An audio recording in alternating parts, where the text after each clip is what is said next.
Hello friends, welcome to my channel UP PCS with Chauhan. तो दोस्तों, मेरा नाम है कीरत चौहान। गाइस, यहाँ हम क्या कर रहे हैं, घटना चक्र 2021 की सीरीज चल रही है जिसमें हम कर रहे हैं भारतीय राज्य व्यवस्था एवं शासन का पार्ट। आज जो करेंगे हम चैप्टर नंबर 23 करेंगे। 23 का पार्ट 1 करेंगे। बड़ा चैप्टर है तो गाइस 2 एटलीस्ट पार्ट आ जाएंगे। ठीक है, यानी कि यहाँ पे भी सॉरी गाइस, यहाँ पे है संसद 3, राइट। तो संसद 3 अभी हम करेंगे जिसमें है कार्य संचालन एवं विधायी प्रक्रिया है। ठीक है, इसमें हम ये देखते हैं इसमें क्या है, वो सब देखेंगे गाइस। अगर आपको वीडियो पसंद आए तो वीडियो को करिएगा लाइक और चैनल को करिएगा सब्सक्राइब। अगर आपने चैनल को सब्सक्राइब नहीं किया है तो गाइस ये कुछ ऐसा है, वीडियो में देखिए बहुत सारे लोगों ने बहुत सारे यूट्यूबर्स हैं जिन्होंने घटना चक्र जो है डाली हुई है। ठीक है गाइस, तो लेकिन एक्सप्लेन नहीं किया है। अगर आप चाहते हैं ईजिली समझना तो आप चैनल को कर सकते हैं सब्सक्राइब। चलिए, सबसे पहले हम देख लेते हैं यहाँ पे जो चैप्टर है हमारे, हमने क्या पढ़ लिया है, कितना अभी पढ़ना है और ये कब कितना अभी बचा हुआ है, राइट। तो ये देखिए, हम चैप्टर नंबर 1 से हमने स्टार्ट किया है, बिना किसी चैप्टर को स्किप किए जो है हम आगे बढ़ रहे हैं। तो गाइस, यहाँ पे हमने चैप्टर नंबर 20 तक पूरा किया है। अब चैप्टर नंबर 23 जो है हमारे यहाँ पे चल रहा है। ठीक है, यानी कि अभी हमने संसद 1 यानी कि जिसमें हमने लोकसभा देख ली है, संसद 2 जिसमें हमने राज्यसभा देख ली। अब संसद 3 की बात करेंगे तो इसमें देखेंगे कार्य संचालन विधायी प्रक्रिया। तो चलिए गाइस, फिर हम क्या करते हैं ना, स्टार्ट करते हैं फटाफट टाइम वेस्ट किए बगैर। हालांकि इतना टाइम वेस्ट हो चुका है, चलिए कोई बात नहीं। तो दोस्तों, अगर वीडियो पसंद आएगी तो प्लीज़ लाइक करिएगा, कमेंट करके जरूर बताइएगा कि आपको कैसा लगा। चलिए शुरू करते हैं। तो गाइस, यहाँ पे देखिए क्या लिखा है, संसद जो है उच्चतम विधायी संस्था है। विधि क्या होता है गाइस, कानून, राइट। तो कानूनी संस्था है, मतलब संसद उच्चतम, मतलब यहाँ पे गाइस क्या होता है, संसद में ना कानून बनाने का काम होता है। ठीक है, तो इसमें लिखा है कि संविधान में संशोधन का अधिकार जो है संसद को प्राप्त है। यानी कि जो संविधान है हमारा, भारतीय संविधान, उसमें संशोधन किया जा सकता है। और ये इस जो अधिकार है कि संशोधन कौन कर सकता है, क्या संसद के अलावा भी कोई कर सकता है? संसद के अलावा गाइस कोई नहीं कर सकता। और संसद की अगर बात करें तो व्हाट इज संसद, संसद क्या है, पार्लियामेंट क्या है गाइस। तो पार्लियामेंट जो है के 3 अंग है, उससे मिलकर जो है पार्लियामेंट बना हुआ है। यानी कि प्रेसिडेंट हो गया आपका, लोकसभा हो गया और राज्यसभा हो गया, ये है आपका संसद। और इसी के बाद पावर है कि वो संविधान का संशोधन कर सकती है। अब लिखा भारतीय संविधान के आर्टिकल नंबर 368 के अंतर्गत संसद जो है संविधान के किसी भी भाग में संशोधन कर सकती है। तो वेरी इंपॉर्टेंट आर्टिकल याद रखिएगा कि संविधान संशोधन किस आर्टिकल में लिखा गया है, किसके तहत होता है। तो आर्टिकल नंबर 368। ओके, संसद के 2 सत्रों के बीच जो है आपका आधिकारिक अंतराल 6 महीने का होना चाहिए। मतलब इसने कहा संसद के जो है आपके, वैसे तो देखा जाए 3 सत्र होते हैं एक साल में। ठीक है, अभी जैसे कि हम जानते हैं कि जो मंडे आने वाला है, नेक्स्ट मंडे कब आएगा गाइस, आज संडे है, राइट। नहीं, आज ही मंडे है, अगर मैंने वीडियो पहले दिन एक दिन पहले बनाई तो यानी कि 29 तारीख को क्या है, मंडे है, यानी आज के दिन मंडे है, राइट। चलिए, आज मान लेते हैं 29 है और आज मंडे है। और आज से क्या होगा, संसद का एक नया सत्र स्टार्ट होगा। यानी कौन सा सत्र, शीतकालीन सत्र जो है स्टार्ट होगा। तो इसी तरह हम बात करते हैं ना कि संसद के एक सत्र है सपोज की ग्रीष्मकालीन, ठीक है, ग्रीष्मकालीन सत्र और जो शीतकालीन सत्र है, मान लीजिए 2 सत्र हो गए। तो इसने कहा मैक्सिमम जो समय अंतराल है इन दोनों के बीच जो गैप हो सकता है वो मैक्सिमम 6 महीने का हो सकता है। 6 महीने से ज़्यादा जो है ये गैप नहीं हो सकता, राइट। अगर 6 महीने से ज़्यादा, वैसे तो हो ही नहीं सकता, ज़्यादा हो गया तो क्या होगा, लेकिन हो नहीं सकता गाइस। इसका मतलब ये हो गया कि एक साल में कम से कम 2 सत्र तो होने आवश्यक है। तो यही लिखा है कि 6 महीने से ज़्यादा का अंतराल नहीं हो सकता। अब लिखा है लोकसभा के जो अध्यक्ष कौन होते हैं गाइस, इंग्लिश में बोलते हैं इन्हें स्पीकर, ठीक है। और उपाध्यक्ष हो गए, महासचिव हो गए लोकसभा के। देन राज्यसभा के सभापति हम पढ़ चुके हैं कौन होते हैं ये गाइस, जो हमारे वाइस प्रेसिडेंट होते हैं, यानी कि उपराष्ट्रपति वही सभापति होते हैं। फिर उपसभापति आदि संसद के जो है अधिकारी क्या कहलाते हैं, अधिकारी कहलाते हैं, ठीक है। तो फिर से एक बार देख लीजिए, अध्यक्ष, उपाध्यक्ष, महासचिव लोकसभा के और राज्यसभा के सभापति, उपसभापति। अब लिखा है कोई सदस्य, देखिए अब ये भी इंपॉर्टेंट लाइन है, सारी लाइन इंपॉर्टेंट है इनफैक्ट घटना चक्र में। अब लिखा है कोई संसद सदस्य जब 60 दिन तक सदन को बिना सूचित किए अनुपस्थित यानी कि एब्सेंट रहता है, यानी कि आप जो है 60 दिन से ज़्यादा एब्सेंट नहीं रह सकते संसद में, ठीक है। अगर आप हो जाते हो 60 दिन से ज़्यादा एब्सेंट और आपने बताया ही नहीं है कि कारण क्या है, तो क्या होता है, उसकी जो सदस्यता है वो हो जाती है समाप्त। यानी कि आपको जो मेंबर ऑफ पार्लियामेंट आप बने हुए हैं वो हो जाती है खत्म, ये सदस्यता। अब लिखा है, तो ये भी इंपॉर्टेंट था गाइस, ये 60 दिन इंपॉर्टेंट है इसमें, क्योंकि ये क्वेश्चन पूछा गया है कि कितने दिन तक, और कितने दिन बाद जो है आपकी सदस्यता चली जाएगी, तो 60 दिन। ठीक है। भारतीय संविधान का आर्टिकल 105 संसद के सदस्यों के विशेषाधिकार एवं उन्मुक्तियों का निर्धारण करता है। यानी कि विशेषाधिकार उन्मुक्ति की बात करें तो आर्टिकल नंबर 105 ये भी है इंपॉर्टेंट। ठीक है, संसद के विशेषाधिकार, उन्मुक्ति तो पता नहीं लेकिन विशेषाधिकार जरूर पूछ लेगा, आर्टिकल नंबर 105 और उन्मुक्ति है गाइस, ये भी याद रखिएगा। ठीक है, अब इसने लिखा है आर्टिकल नंबर 253 के अनुसार क्या है, अंतर्राष्ट्रीय संधियों को संपूर्ण भारत में या उसके किसी एक क्षेत्र या एक भाग में लागू करने के लिए संसद जो है राज्य सूची के विषय पर कोई भी कानून बिना किसी राज्य की सहमति के बना सकती है। चलिए, तो इसने क्या कहा, देखिए इस यहाँ पे ये आर्टिकल भी बहुत इंपॉर्टेंट है। तो इम्पॉर्टेंट क्यों है, इसमें देखिए क्या होता है कि हमारी जो 7वीं अनुसूची है ना, संविधान में कितनी अनुसूची है, 12 में से जो 7वीं अनुसूची है गाइस, उसमें क्या लिखा है कि जितने भी विषय होते हैं उसको इन्होंने क्या कर दिया है, बांट दिया है, 3 सूचियों में बांट दिया है। एक संघ सूची में बांटा है, एक संघ सूची को कुछ विषय दे दिए, एक राज्य सूची को कुछ विषय दे दिए हैं, एक समवर्ती सूची को कुछ विषय दे दिए हैं। तो जो संघ सूची है गाइस, इस पर कानून बनाने का अधिकार होता है केंद्र सरकार यानी कि संघ सरकार को, जो कि आपकी सेंटर में बैठती है, जो दिल्ली में बैठती है। और राज्य सूची पे हर एक राज्य को अधिकार है कि वो अपने राज्य सूची के किसी भी विषय पर क्या है, कानून बना सकती है। और जो समवर्ती सूची होती है, इसमें संघ सरकार भी बना सकती है, राज्य सरकार भी कानून बना सकती है। ठीक है, तो अब यहाँ पे क्या है, राज्य सूची पे हम जानते हैं राज्य सरकार कानून बनाएगी। अब लेकिन यहाँ पे क्या लिखा है, यहाँ लिखा है आर्टिकल नंबर 253 में लिखा है कि यदि अंतर्राष्ट्रीय संधि हो जाती है, मतलब भारत और किसी और देश के बीच या भारत या किसी अंतर्राष्ट्रीय संस्था है कोई, तो उनके बीच अगर कोई संधि होती है कि भैया इस विषय पर हम लोग क्या करते हैं, कुछ कानून बनाते हैं या कुछ नियम लाते हैं या कुछ भी ऐसा। ठीक है, तो अब वो विषय अगर राज्य सूची का भी है तो संघ को अधिकार है कि वो उस राज्य सूची के विषय पे कानून बना सकती है। यानी हमें कौन सा आर्टिकल याद रखना है, आर्टिकल नंबर 253। ठीक है, तो 4 तरीके से ऐसे होता है कि जो राज्य सूची के विषय पे जो है संसद कानून बना सकती है। हालांकि उसको अधिकार नहीं होता है, लेकिन 4 ऐसे अनुच्छेद हैं जिसमें वर्णित है कि इस वजह से बना सकती है। ठीक है, वो हमने पिछले चैप्टर में पढ़ रखा है। चलिए आगे बढ़ते हैं।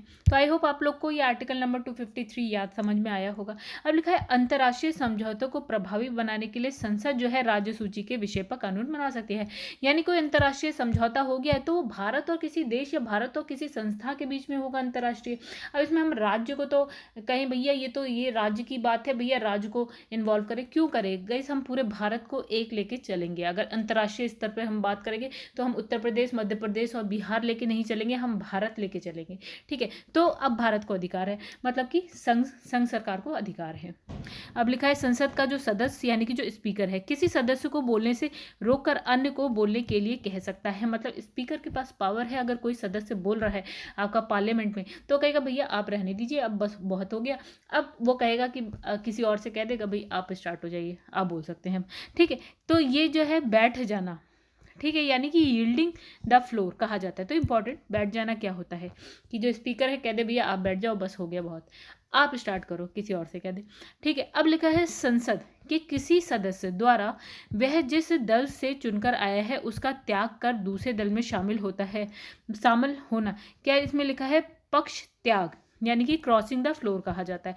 मतलब सपोज कि मैं हूँ, ठीक है, तो मैं संसद में MP हूँ इस वक्त, तो गाइस मैं आई हूँ कौन सी पार्टी से, सपोज कि आपसे, राइट, तो आपसे आ गई हूँ और अब मैंने क्या किया, MP बन गई हूँ मैं, कहाँ, संसद में, लोकसभा में, राइट।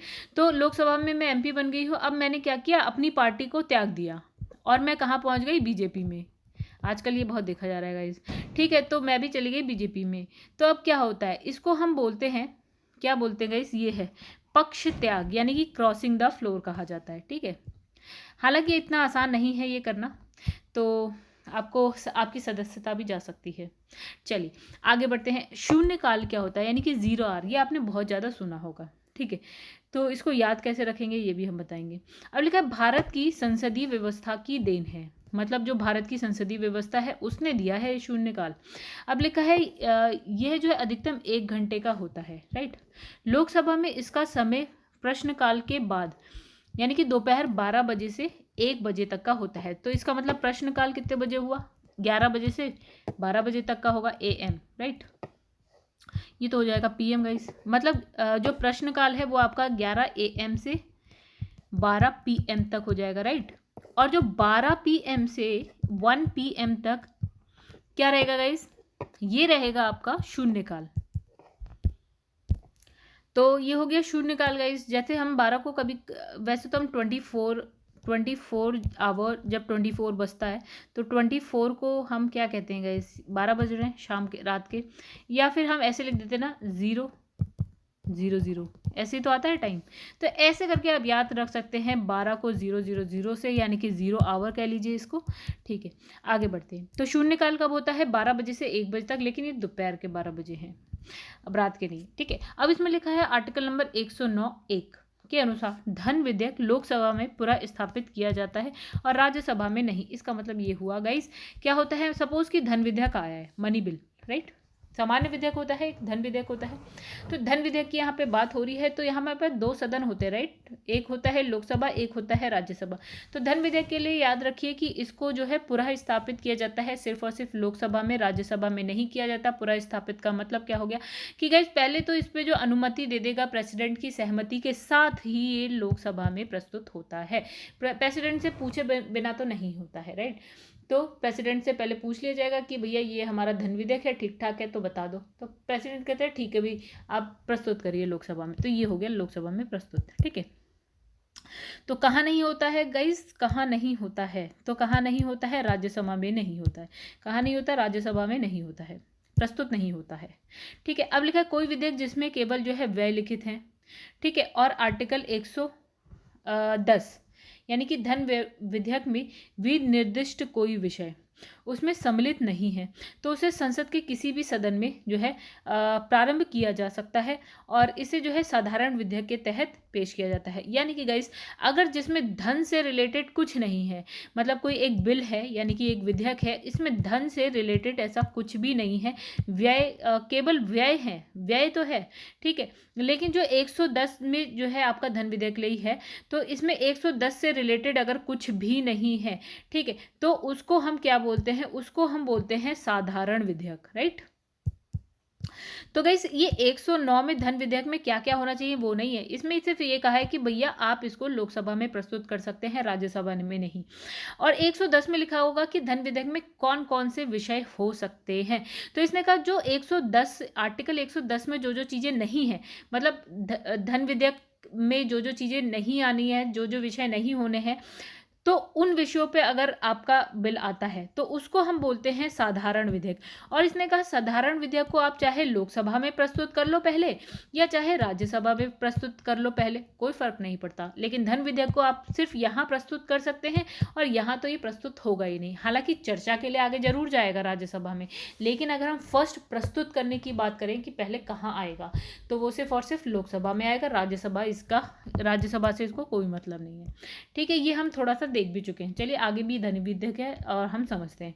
अब लिखा है लोकसभा द्वारा पारित हो गया, ये कौन, धन विधेयक। अब क्या होता है, लोकसभा से राज्यसभा द्वारा इसने भी पारित मान लिया जाएगा। मतलब इसने कहा कि देखिए, लोकसभा में धन विधेयक आया और पारित हो गया, अब इसने क्या करा, वैसे तो राज्यसभा को भेज दिया कि भैया तुम भी देख लो ठीक ठाक है कि नहीं। यदि राज्यसभा के उस पर जो है राज्यसभा द्वारा 14 दिन तक कोई कार्यवाही नहीं की गई, ठीक है, तो राज्यसभा के पास भेज दिया, सपोज 1 तारीख को भेज दिया और 14-15 तारीख तक इसने कुछ भी नहीं कहा, इसने कहा नहीं भैया अच्छा है, नहीं भैया अच्छा नहीं है, कुछ भी नहीं बोला इसने, मतलब अगले 14 दिन तक, तो क्या है, ये वापस से लोकसभा जाएगा और इसको पारित मान लिया जाएगा। इसकी यहाँ पे एज सच कोई वैल्यू नहीं रह गई है राज्यसभा की। अब ऐसा नहीं है वैल्यू नहीं रह गई है गाइस, राय तो हर एक की इंपॉर्टेंट होती है, तो राज्यसभा में भी कोई राय दे सकता है धन विधेयक पे, और लोकसभा चाहे तो मान सकती है उस राय को, चाहे तो ना माने, मतलब इतना बाध्यकारी नहीं है। चलिए, मतलब कहानी यह है कि राज्यसभा उसको 14 दिन तक रोक सकता है, इससे ज़्यादा उसके पास पावर नहीं है धन विधेयक पे कुछ भी करने की। तो लिखा है लोकसभा द्वारा विचार के लिए भेजे गए धन विधेयक को राज्यसभा जो है आपका 14 दिन तक रोक सकती है, राइट। अब आ जाते हैं आर्टिकल नंबर 108 में क्या लिखा है। तो लिखा है आर्टिकल नंबर 108 के अनुसार संसद के दोनों सदनों का क्या है संयुक्त अधिवेशन तब आयोजित किया जाता है जब किसी विधेयक धन विधेयक के आर्टिकल 368 के तहत संविधान संशोधन विधेयक के अतिरिक्त पर विचार करने और उसे पारित करने में दोनों सदनों में मतभेद। चलो समझते हैं इसमें क्या है। तो इसने कहा कि 108 यहाँ है लोकसभा, यहाँ है राज्यसभा, ठीक है। अब या तो साधारण विधेयक आ रहा है, धन विधेयक आ रहा है, या फिर गाइस क्या आ रहा है एक, नहीं देखिए हाँ, तो हम बात कर रहे हैं किसकी, संयुक्त अधिवेशन की। यानी कि सपोज एक साधारण विधेयक है, राइट। तो साधारण विधेयक हमने लोकसभा में चलो मान लिया पारित हो गया, राइट, और राज्यसभा में ये पारित नहीं हो पाया। अब क्या है, दोनों के बीच में क्या है, विरोध है उस विधेयक को लेके। तो क्या होता है कि अब यहाँ से क्या होती है, एक बनती है संयुक्त अधिवेशन। तो संयुक्त अधिवेशन होता है यानी कि एक संयुक्त समिति टाइप हो जाती है। तो गाइस इसमें क्या होता है, कुछ मेंबर्स आपके लोकसभा से आ जाते हैं, कुछ मेंबर राज्यसभा से आ जाते हैं, ये एक पूरी समिति बन जाती है। अब ये जो है इस विधेयक पे विचार करेगी, और ये बिल्कुल ही जैसे लोकसभा और राज्यसभा काम करती है वैसे ही अब संयुक्त अधिवेशन में काम होगा। मतलब अब ये पूरी की पूरी लोकसभा और राज्यसभा की जरूरत नहीं है। सपोज लोकसभा से 10 लोग आ गए और राज्यसभा से 10 लोग आ गए, टोटल 20 लोग मिलके उस विधेयक पे काम करेंगे और उसे पारित करेंगे, फिर राष्ट्रपति के पास जाएगा और वो मान लिया जाएगा। समझ गए होंगे आप लोग, ठीक है। लेकिन अब संयुक्त अधिवेशन किस किस के लिए नहीं होता है, तो गाइस धन विधेयक में अगर डिस्प्यूट है, प्रॉब्लम है, विरोध है, तो उसके लिए संयुक्त अधिवेशन का कोई प्रावधान नहीं है। सपोज राज्यसभा नहीं भी मानती तो उसको 14 दिन बाद जो है पारित मान लिया जाता है, ठीक है। और यही चीज़ जो आपका आर्टिकल नंबर 368 के तहत है संविधान संशोधन, तो इसके लिए भी संयुक्त अधिवेशन नहीं होता है। तो ये इंपॉर्टेंट लाइन है गाइस कि संयुक्त अधिवेशन या संयुक्त समिति जो भी है आपका किसके लिए होता है, किस विधेयक के लिए होता है और किस विधेयक के लिए नहीं होता है। तो गाइस किसके लिए होता है, साधारण विधेयक के लिए हम संयुक्त अधिवेशन का प्रावधान रखते हैं, लेकिन धन विधेयक के लिए हम नहीं रखते हैं। और जो संविधान संशोधन होता है आर्टिकल 368 के तहत, उसके लिए भी कोई संयुक्त अधिवेशन का खेल नहीं होता है। यानी ये हो गया एक पूरा का पूरा एक क्वेश्चन। चलिए आगे बढ़ते हैं। तो मतलब दोनों सदनों में मतभेद होता है तब ये आता है। मतलब एक तो कह रहा है विधेयक में ये चीज़ होनी चाहिए, एक कह रहा है ये चीज़ नहीं होनी चाहिए, तो मतभेद हो गया ना। अब एक मतलब लोकसभा और राज्यसभा। अब इसमें लिखा है आर्टिकल नंबर 118(4) के अनुसार लोकसभा का अध्यक्ष संसद के दोनों सदनों की संयुक्त बैठक की अध्यक्षता करता है। यानी कि गाइस इसने लिखा है जो संयुक्त अधिवेशन था ना अभी, उसकी कोई अध्यक्षता भी करेगा। वो कौन करता है, लोकसभा का अध्यक्ष यानी कि स्पीकर करता है, राइट। तो ये भी बहुत इंपॉर्टेंट है कि संयुक्त अधिवेशन की अध्यक्षता कौन करता है, तो स्पीकर करता है। गाइस संयुक्त अधिवेशन कहाँ यानी कि किस देश के संविधान से लिया गया है, ये भी बहुत इंपॉर्टेंट है। तो ये कौन से देश की, ऑस्ट्रेलिया के संविधान से लिया गया है। कहाँ से लिया गया है, ऑस्ट्रेलिया के संविधान से लिया गया है। संयुक्त अधिवेशन या संयुक्त बैठक कुछ भी कह लीजिए। अब लिखा है कि, तो ये भी इंपॉर्टेंट है गाइस कौन अध्यक्षता करता है। अब लिखा है अब तक 3 बार दोनों सदनों की संयुक्त बैठक बुलाई जा चुकी है। ये भी एक क्वेश्चन है कि अब तक कितनी बार जो है संयुक्त बैठक हो चुकी है, तो गाइस 3 बार हो चुकी है। अब लिखा है कब कब हो चुकी है, तो ये भी देख लेते हैं कब कब हो चुकी है। तो जो पहली है 1961 में, एक्चुअल में हुआ था क्या गाइस, कैसे इस डेट को याद रखा जाए, तो भारत और चाइना का जो वॉर, भारत चाइना वॉर हुई थी वो 1961 में ही हुई थी, ठीक है। तो 1961 में प्रथम संयुक्त बैठक जो हुई थी वो किस विधेयक पे हुई थी। विधेयक मतलब होता है गाइस बिल, और जब बिल पास हो जाता है वो बन जाता है एक्ट। एक्ट मतलब होता है अधिनियम यानी कि कानून, ठीक है। पहले बिल होता है और उसके बाद एक्ट बनता है। जैसे हमने CAA था और जब वो पास हो गया तो वो हो गया CAB हो गया, राइट।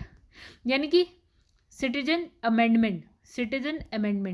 तो गाइस नहीं सॉरी, पहले था CAB था और जब पास हो गया तो CAA हो गया ये, यानी कि सिटीजन अमेंडमेंट बिल था पहले यानी विधेयक था, और बाद में ये एक्ट यानी कि अधिनियम बन गया, राइट।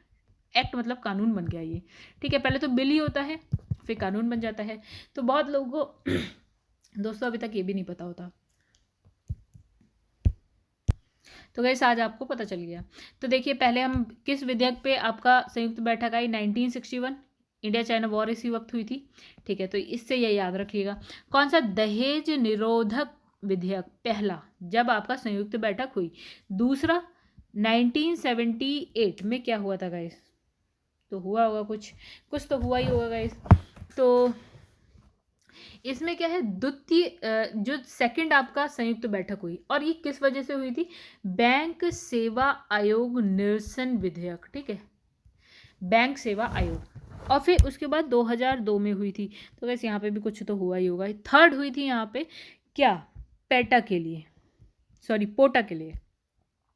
तो ये 3 याद रखिएगा कि संयुक्त बैठक 3 कब कब हुई थी, 1961 दहेज निरोधक विधेयक, और 1978 यानी कि बैंक सेवा आयोग निरसन विधेयक, यानी कि बैंक से रिलेटेड हो गया, ये दहेज से रिलेटेड हो गया। 2002 में हुई थी पोटा। ओके, आगे बढ़ते हैं। अब लिखा है कोई कानूनी विधेयक संसद के दोनों सदनों में से किसी एक सदन के पटल पर जो है रखा जा सकता है, ठीक है, यानी कि इसने कहा कोई भी कानून विधेयक है, या तो आप लोकसभा में रख लो या राज्यसभा में रख लो, मन है आपका किसी पे भी रख लो। हाँ, लेकिन धन विधेयक लोकसभा में ही जाएगा, ठीक है। अब लिखा है कोई विधेयक धन विधेयक है या नहीं, इसका निर्णय कौन लेता है गाइस। अभी जैसे कोई विधेयक यानी कि कोई बिल आ जाता है, तो ये कौन बताएगा भैया कि ये धन विधेयक ही है, तो ये बताएंगे हमारे लोकसभा के अध्यक्ष, यानी कि जो स्पीकर होते हैं। वो कौन है आज जो प्रेजेंट में स्पीकर कौन है guys, mister Om Birla. Okay, आगे बढ़ते हैं। अब लिखा है भारत के लोक वित्त पर संसद के नियंत्रण के लिए संसद के समक्ष जो है वार्षिक वित्त विवरण प्रस्तुत किया जाता है। तो गाइस लोक वित्त पर संसद के नियंत्रण के लिए संसद के समक्ष क्या रखा जाता है, बजट प्रस्तुत किया जाता है। तो बजट को ही हम बोलते हैं वार्षिक वित्त विवरण, ठीक है, ये क्या है आपका बजट। ओके, तो गाइस बजट जो है हमारे एक इस पे भी समझ लेते हैं कि जो बजट शब्द है वो हमारे संविधान में नहीं लिखा गया है। तो हम बोल तो बजट देते हैं, लेकिन एक्चुअल में जो इसकी जगह लिखा गया है वो लिखा गया है वार्षिक वित्त विवरण। चलिए आगे बढ़ते हैं। लिखा है भारत की संचित निधि से धन निकालने के लिए विनियोग विधेयक पारित कराना पड़ता है। सपोज कि बजट आया, राइट, तो अब गाइस जो बजट आया है, बजट में क्या होती है, अगले एक साल के लिए, सपोज आज के दिन हम खड़े हैं और हम कहेंगे आज से अगले एक साल के लिए हमारी कितनी इनकम होगी और हमारा कितना एक्सपेंडिचर होगा, इसका अनुमान, मतलब हमारी कितनी इनकम होगी और हमारा कितना खर्चा होगा, इसका अनुमान जो होता है वो होता है बजट, राइट। तो गाइस इसने कहा कि अब हमने कहा अनुमानित व्यय कितना होगा, यानी हमारा कितना खर्चा होगा, तो हम इस खर्चे को कहीं से तो निकालेंगे। सरकार कहाँ से निकालती है, तो संचित निधि से निकालती है, ठीक है। ये एक कोष होता है, संचित निधि होती है, ठीक है। संचित निधि यानी समझ लो एक बैंक है आपका, ठीक है, बैंक में रखे हैं पैसे। अब सरकार को इसी बैंक से पैसा निकालना है अगले एक साल के लिए खर्च करने के लिए। अब ये जो बैंक है ना गाइस, आप डायरेक्ट जो है सरकार ऐसे बैंक का लॉकर खोल के, मतलब बैंक के दरवाजे खोल के जाके पैसा निकाल के यूज़ नहीं करेगी। तो उसके लिए भी उसको जो है एक विधेयक जो है पारित कराना पड़ता है, यानी एक बिल लाना पड़ता है, एक विधेयक लाना पड़ता है कि भैया उस पर भी फिर चर्चा होती है, उस पर क्या होता है, वोटिंग होती है कि भैया हमको 1 करोड़ रुपए चाहिए अगले एक साल के लिए, तो भैया बताओ, वोट करो कि ठीक है, गलत है, हाँ में ना में, जो भी है करिए। और जब वो विधेयक पास हो जाता है तब आप क्या करते हैं, पैसा निकाल सकते हैं आप, मतलब सरकार पैसा निकाल सकते हैं। तो उस जो विधेयक होता है ना गाइस, जिसको हाँ या ना करवाना पड़ता है, उसको हम बोलते हैं विनियोग विधेयक। आई होप आप लोग को समझ में आया हो। तो इसने कहा कि भारत की संचित निधि से धन निकालने के लिए कौन सा विधेयक आता है, विनियोग विधेयक को पारित करना पड़ता है। अगर यहाँ पारित नहीं होता है तो सरकार पैसा नहीं निकाल सकती है।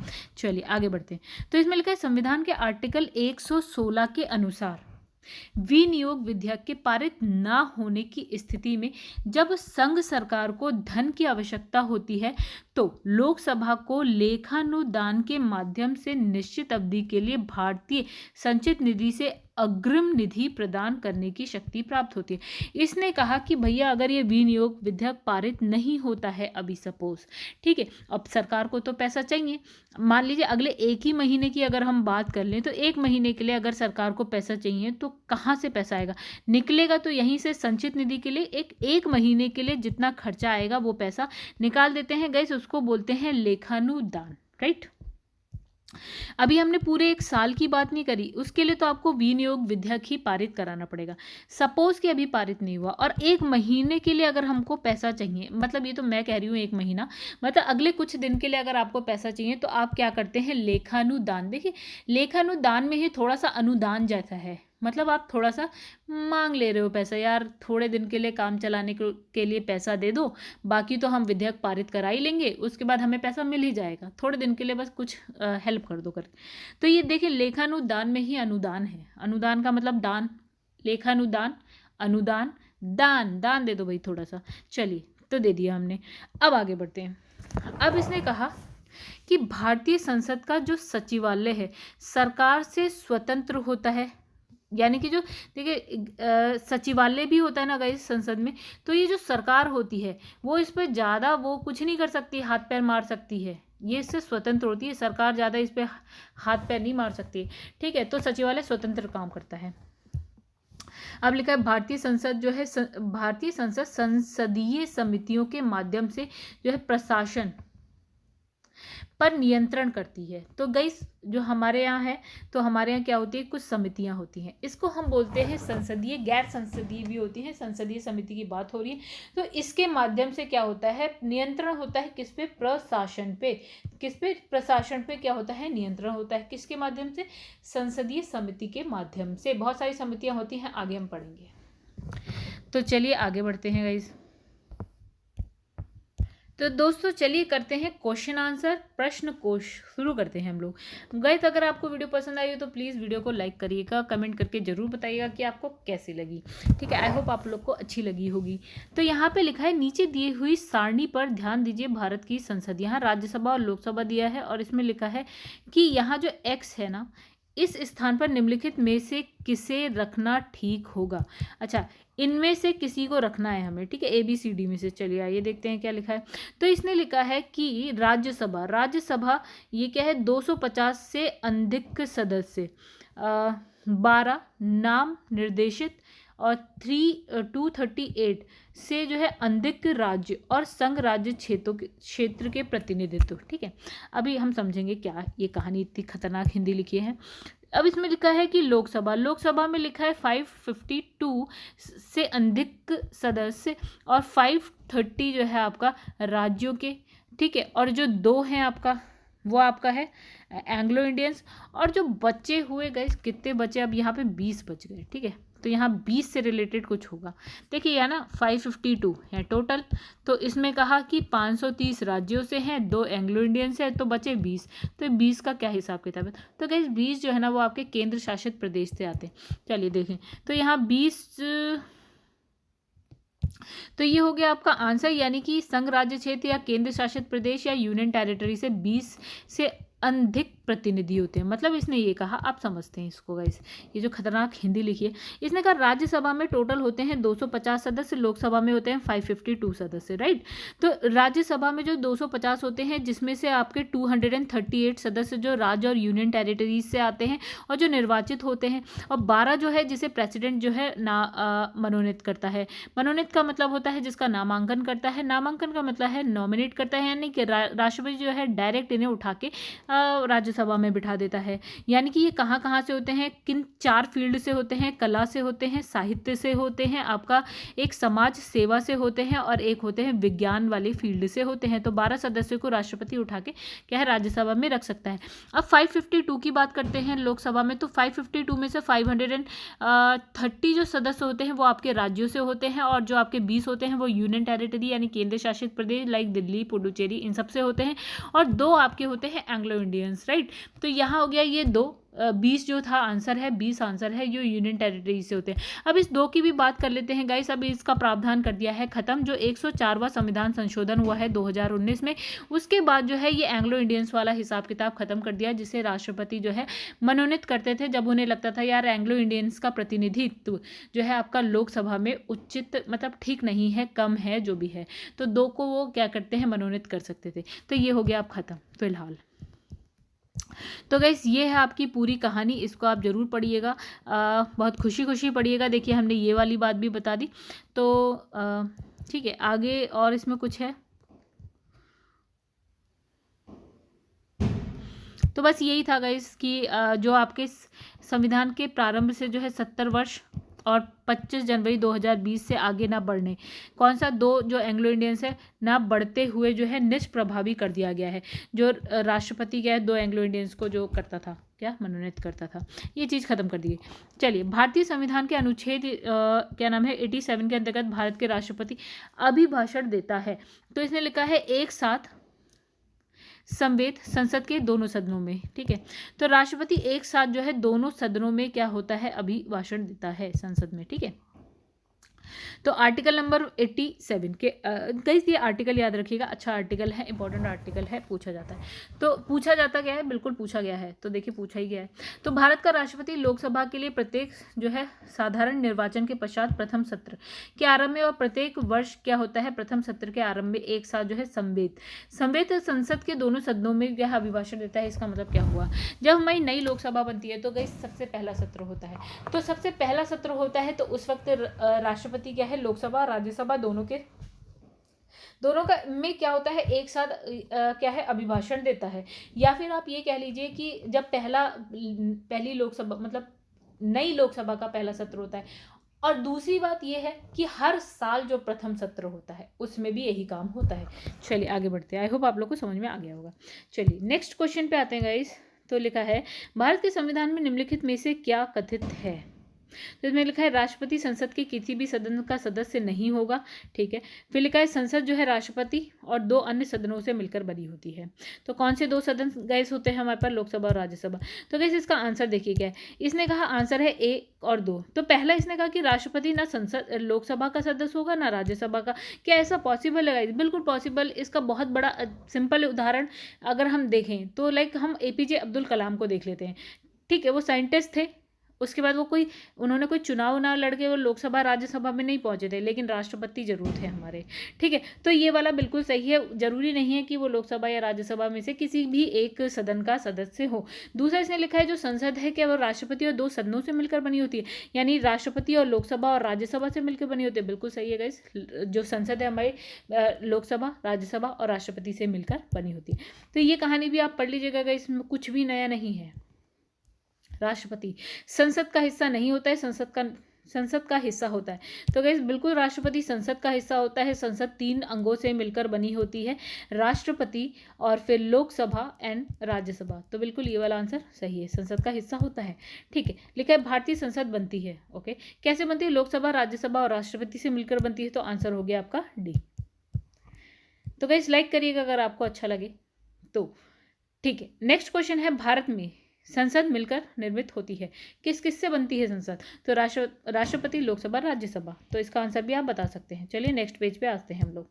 ठीक है, तो आई होप आप लोग को अच्छा लग रहा हो, क्योंकि मुझे तो बहुत अच्छा लगता है गाइस। मुझे लगता है कि मैं जितना इजी कर सकती हूँ उतना मैं कर देती हूँ। ठीक है, कि आप लोग को ज़्यादा आसानी से समझ में आया, क्योंकि जो नए बच्चे होते हैं उनको गाइस ये घटना चक्र देख के चक्कर आ सकते हैं। बिकॉज मैंने भी ऐसे ही किया था। मैंने सबसे पहली जो हिस्ट्री की घटना चक्र खरीदी थी उसको एक पूरे साल नहीं पढ़ा था, मतलब उस घटना चक्र को देख के मैंने उसे पढ़ा नहीं था। तो ऐसा होता है। अब क्वेश्चन नंबर 7 है भारतीय संसद में निम्नलिखित में से कौन शामिल है। फिर वही क्वेश्चन है गाइस, इसका आंसर आप करेंगे। निम्नांकित पर विचार कीजिए, भारतीय संसद में सही। इसका भी आंसर आप देंगे। क्वेश्चन भी आप ही पढ़िए, आंसर भी आप ही दीजिए। भारतीय संसद में निम्नलिखित में कौन सम्मिलित है, ये भी आप बताइएगा। ठीक है, फिर लिखा है भारतीय संसद के घटक है। फिर ये घटक का मतलब है कौन कौन से अंग हैं। तो लोकसभा, राज्यसभा, राष्ट्रपति, ये भी आप ही, अब तो मैंने बता दिया। निम्नलिखित में से कौन संसद का अनन्य भाग नहीं है, मतलब कौन संसद का भाग नहीं है। तो राष्ट्रपति, उपराष्ट्रपति, लोकसभा, राज्यसभा, ऑब्वियसली उपराष्ट्रपति। चलिए ये देख, इसमें तो कहानी लिखी है। तो गाइस भारत के संविधान के भाग 5 के अनुच्छेद 79 में उपबंधित है कि संघ के लिए एक संसद होगी। तो गाइस इतनी बड़ी बात लिखी है इसने कि संघ के लिए एक संसद होगी। कौन से भाग में लिखा है, 5वें भाग में लिखा है संविधान के। कई भाग कितने हैं हमारे पास संविधान में, 22 भाग हैं। ठीक है, 22 में से 5वें में लिखा है संघ के बारे में। तो संघ की एक संसद होगी, ये लिखा है। ठीक है, लिखा है जो राष्ट्रपति और दो सदन यानी कि राज्यसभा, लोकसभा से मिलकर बनी होगी। इसमें लिखा है विकल्प में राष्ट्रपति, राज्य ये तीनों दे रखे हैं, जबकि उपराष्ट्रपति तो संसद का भाग नहीं होता, अनन्य भाग नहीं होता है। इसमें लिखा है एक वर्ष में कम से कम कितनी बार संसद की बैठक होनी चाहिए। तो हमने कहा गाइस मैक्सिमम जो है 6 महीने का गैप हो सकता है एक बैठक से लेकर दूसरी बैठक के बीच में। तो गाइस अगर हम 12 महीने की बात करें तो एटलीस्ट 2 बैठक तो होनी चाहिए, राइट। ठीक है, 2 बैठक में हमारा 6 महीने से ज़्यादा का टाइम नहीं लगेगा, दूसरी बैठक आएगी, तीसरी बैठक में तो हम अगले साल पहुंच जाएंगे। अगर 6 महीने का हम गैप लेते हैं तो एक साल में एटलीस्ट 2 बैठक, राइट। तो यहाँ पे देखिए ये हो गया आंसर। तो ये भी आप पढ़ लीजिएगा, इसमें इंपॉर्टेंट है ये आर्टिकल 85 1 2 3 नहीं भी याद होता है कोई बात नहीं, लेकिन 85 में ये जरूर याद रखिएगा कि एटलीस्ट 2 जो है सत्र जरूर होंगे और मैक्सिमम गैप एक सत्र से दूसरे सत्र के बीच में होता है 6 महीने का। ठीक है, तो इसने कहा कम से कम 2 बार तो संसद के प्रत्येक सदन की बैठक होना अनिवार्य है। चलिए आगे बढ़ते। तो संसद के 2 सत्रों के बीच अधिकाधिक अंतराल होगा, तो कितने महीने का अंतराल हो सकता है, तो 6 महीने का अंतराल हो सकता है। फिर संसद के अधिकारियों में सम्मिलित हैं कौन कौन है गाइज, हमने बहुत सारे नाम पढ़े थे कि लोकसभा से कौन कौन हमने पढ़ा था, एक हमने पढ़ा था अध्यक्ष होते हैं लोकसभा से। ठीक है, चलिए आइए देखते हैं। तो इसमें आंसर है सभी 4, यानी कि देखिए आपके अध्यक्ष लोकसभा होंगे, अध्यक्ष राज्यसभा यानी कि सभापति राज्यसभा होंगे, महासचिव जो है लोकसभा के होंगे, उपाध्यक्ष आपके लोकसभा के होंगे, और एक और बंदा होगा जो राज्यसभा का कौन होगा, उपाध्यक्ष या उपसभापति, राइट। तो हम लिखते हैं राज्यसभा से 2 बंदे, एक हो गया आपका अध्यक्ष यानी कि सभापति और दूसरा है उपसभापति, और लोकसभा से अध्यक्ष, उपाध्यक्ष और महासचिव। ठीक है, इस आगे बढ़ते हैं, कहानी को आगे बढ़ाते हैं हम लोग। तो ये देखिए ये लिखा है, तो लोकसभा से अध्यक्ष, उपाध्यक्ष, संसद का सचिवालय, और राज्यसभा से गए सभापति, उपसभापति। हो गई कहानी खत्म। आर्टिकल नहीं भी याद होते हैं कोई बात नहीं, बहुत पैनिक करने की जरूरत नहीं है, सारे आर्टिकल तो वैसे भी हमें याद करने की जरूरत भी नहीं है। अब लिखा है संसद और विधानसभा के किसी सदस्य की सदस्यता तब समाप्त समझी जाती है जब वह बिना सदन को सूचित के अनुपस्थित रहता है। इसने कहा कि भैया अगर आप 60 दिन से ज़्यादा अगर संसद को बिना बताए आप एब्सेंट रहते हैं, मतलब उसकी बैठक में नहीं आते हैं 60 दिन से ज़्यादा, तो आपकी सदस्यता यानी कि जो आप मेंबर ऑफ पार्लियामेंट है वो हो जाएगी ख़त्म, सदस्यता हो जाएगी ख़त्म। तो यही लिखा होगा इतनी बड़ी कहानी में गए, चलिए पढ़ ही लेते हैं। तो आर्टिकल 1014 के अनुसार संसद एवं 1904 के अनुसार राज्य विधानमंडल, जिस तरह से केंद्र में होती है संसद उसी तरह से राज्य में होती है विधानमंडल, राइट। तो इसमें जो है सदस्य की सदस्यता तब समाप्त समझी जाएगी जब वो 60 दिन से अधिक अवधि के लिए बिना किसी को बताए क्या रहता है, अनुपस्थित रहता है। तो 60 दिन की उक्त अवधि की गणना करने में किसी ऐसी अवधि को हिसाब नहीं लिया जाएगा जिसके दौरान संसद सत्रावसान या निरंतर 4 से अधिक दिनों के लिए स्थगित हो। मतलब इसने कहा कि 60 दिन में वो दिन नहीं इंक्लूड होंगे जिसमें संसद का सत्रावसान चल रहा है या फिर आपका क्या है, स्थगित हो गई है। ठीक है, तो ये 2 टाइम पे, जो 2 टाइम अगर 4 दिन से मतलब इतने 4 दिन से अधिक दिनों के लिए अगर ऐसा स्थगित हो गई है या सत्रावसान हो जाता है तो वो टाइम मत इंक्लूड करिए, बाकी के दिन आप उसे गिनिए जरूर और 60 दिन काउंट करके ले लीजिए। अगर 60 दिन से ज़्यादा हो गया तो गाइस आप निकल जाएंगे, आप एमपी नहीं रह जाएंगे। तो इसने क्या लिखा है यहाँ पे गाइस, तो यहाँ लिखा है कि एक एमपी की सीट को रिक्त घोषित कर दिया जाता है यदि वे सदन में लगातार 60 दिन की अवधि के लिए अनुपस्थित होता है। 60 दिन का मतलब ये भी हो गया गाइस 2 महीने, तो ये हो गया 2 महीने। ओके, फिर लिखा है बिना अनुमति के कितने दिन संसद में अनुपस्थित रहने पर किसी सांसद को अयोग्य घोषित किया जा सकता है। फिर वही क्वेश्चन है गाइस, 60 दिन है आंसर हमारा। लिखा है सर्वप्रथम एक सांसद यानी कि एमपी या फिर विधायक हो गया यानी कि एमएलए को इस आधार पर सदस्यता से अयोग्य घोषित किया गया कि वह सदन की अनुमति के बिना 60 लगातार बैठकों में अनुपस्थित रहा। ठीक है, तो इसने लिखा है ऐसा हुआ क्या, सर्वप्रथम मतलब सबसे पहले ऐसा कब हुआ, ये क्वेश्चन में पूछा गया है। तो क्या वो जिस भी एमपी को किया गया था सबसे पहले, ये एक एमपी है जिसे सबसे पहले जो है 60 दिन तक अनुपस्थित रहने के लिए सदस्यता चली गई थी वो कौन था, कहाँ से था, ठीक है, ये इसने कहा है क्वेश्चन में। तो आइए पढ़ते हैं कौन था, कहाँ से था। लिखा है सर्वप्रथम यानी कि सबसे पहली बार सन 2000 में क्या होता है, पंजाब के निर्दलीय राज्यसभा सांसद, क्या नाम था उनका, मतलब ये कहाँ से थे, राज्यसभा के थे, पंजाब के सांसद थे, पंजाब से थे, ठीक है, निर्दलीय थे, और उनका नाम था बरजिंदर सिंह हमदर्द। कैसे गाइस नाम याद रखेंगे आप, हमदर्द। तो हमदर्द को इस आधार पर सदस्यता से अयोग्य घोषित किया गया था कि वह जो है सदन की अनुमति के बिना उसकी लगातार 60 बैठकों में क्या हो गए, अनुपस्थित थे, यानी कि एब्सेंट थे। अब लिखा है किसी मंत्री के विरुद्ध विशेषाधिकार प्रस्ताव उठाया जा सकता है, विशेषाधिकार प्रस्ताव, ठीक है, तो उठाया जा सकता है जब वह किसी मामले के तथ्यों को रोकता और तथ्यों को बिगाड़ता हुआ वर्णन देता है। चलिए समझते हैं क्या लिखा है इसमें। लिखा है संसदीय नियमों और प्रक्रिया के तहत किसी मंत्री के विरुद्ध जो है विशेषाधिकार प्रस्ताव उठाया जा सकता है यदि वह किसी मामले के तथ्यों को रोकता है, ठीक है, या तथ्यों को बिगाड़ता हुआ वर्णन देता है, तब उसके तो क्या होगा, विशेषाधिकार प्रस्ताव उठाया जा सकता है उस मंत्री के विरुद्ध। चलिए क्वेश्चन नंबर 20 देखते हैं। लिखा है निम्नलिखित कथनों पर विचार किए। तो इसमें लिखा है संसद निर्हरता निवारण अधिनियम 1959 कई पदों को जो है लाभ के पद के आधार पर जो है निर्हरता से छूट देता है। अब लिखा है उपयुक्त अधिनियम 5 बार संशोधित किया गया। कौन सा, ये वाला अधिनियम, इसने कहा 5 बार संशोधित किया गया। लिखा है शब्द लाभ का पद भारत के संविधान में भली भांति परिभाषित किया गया है। तो गाइस पहले समझते हैं ये लाभ का पद आखिर में होता क्या है।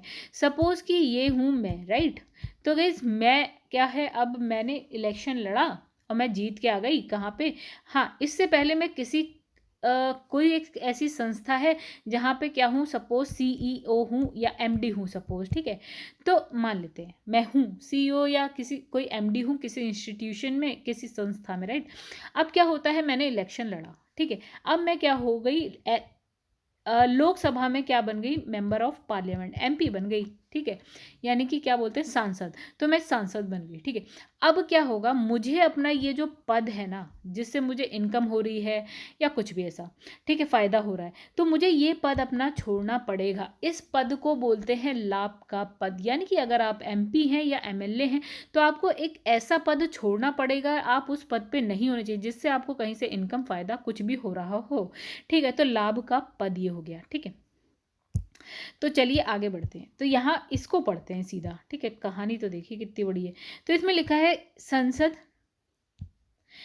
निर्हरता निवारण अधिनियम 1959 के तहत अपने पदों को अनेक पद ऐसे हैं जिसको हम लाभ के पद के आधार पर संसद की सदस्यता के लिए निर्हरता से जो है छूट प्रदान करते हैं। मतलब बहुत सारे पद ऐसे हैं जिसको हम लाभ का पद मानते हैं, लेकिन बहुत सारे पद ऐसे भी हैं जिसको हम लाभ का पद नहीं मानते। तो इसने कहा बहुत सारे पद हैं जिसको छूट है। तो ये हो गया आपका गाइस पहला वाला सही, ठीक है। क्या बहुत सारे पदों को छूट देता है, बिल्कुल देता है, ठीक है। चलिए पहला सही हो गया। दूसरा हम देखते हैं क्या लिखा है। इसमें लिखा है इस अधिनियम में अब तक कुल 5 बार क्या हो चुके हैं, संशोधन हो चुके हैं। तो इसमें दूसरा क्या बोला है, क्या इस अधिनियम में 5 बार संशोधन हो चुका है, बिल्कुल हो चुका है। चलिए आइए देखिए कौन कौन से सन में संशोधन हुआ है। तो 1993 में हुआ है, 1999 में हुआ है, सन 2000 में हुआ है, सन 2006 में हुआ है और 2013 में हुआ है। तो हुआ है, तो वो भी सही है। अब क्या लिखा है कि इस अधिनियम में शामिल करते हुए लाभ के पद के आधार पर निर्हरता के दायरे से बाहर किया गया है। चलिए बहुत सारे पद है जिसको लाभ के पद से बाहर किया गया है। अब लिखा है भारत के संविधान में लाभ का जो पद है शब्द परिभाषित नहीं किया गया है, ठीक है। तो ये क्वेश्चन में क्या लिखा था कि शब्द जो है लाभ का पद भारत के संविधान में परिभाषित किया गया है, नहीं गाइस नहीं किया गया। तो थर्ड वाला हो जाएगा गलत, आंसर हो जाएगा ये जो थर्ड वाला है वो गलत हो जाएगा, तो आंसर होगा 1 और 2, राइट। तो इसने कहा कि परिभाषित नहीं किया गया है, हालांकि इस शब्द का उल्लेख विभिन्न अनुच्छेदों में किया हुआ है। तो गाइस हमारा आंसर है 1 और 2। तो दोस्तों अब क्या है ना, इस वीडियो को करते हैं यहीं पे ख़त्म, क्योंकि गाइस 120 क्वेश्चंस हैं, एक साथ तो हम इस वीडियो में कंप्लीट नहीं कर सकते। तो अब बाकी की जो क्वेश्चंस है वो हम आगे की वीडियो में ले आएंगे। चलिए, अगर आपको वीडियो पसंद आई हो तो वीडियो को लाइक करिएगा, ज़रूर बताइएगा कि आपको कैसी लगी। ठीक है, और चैनल को सब्सक्राइब नहीं किया है गाइस तो आप सारी की सारी घटना चक्र के एक एक वीडियो देख सकते हैं। अगर आपको पसंद आए तो चैनल को सब्सक्राइब जरूर कीजिएगा गाइज। आई होप आप लोग को अच्छा लगेगा। ठीक है, अभी जस्ट मेरे चैनल को गाइज बहुत ज़्यादा तो टाइम नहीं हुआ है, 5.5 ऑलमोस्ट 6 मंथ्स होने वाले हैं अब। ठीक है, तो मतलब अच्छा सपोर्ट है आप लोग का, उसके लिए थैंक्स, और ये सपोर्ट बनाए रखिएगा उसके लिए भी थैंक्स फ्यूचर के लिए गाइस। ठीक है, चलिए हम क्या करते हैं, यहाँ पे करते हैं वीडियो को एंड, आगे मिलेंगे हम आगे के क्वेश्चंस के संग नेक्स्ट वीडियो में। तब तक के लिए धन्यवाद।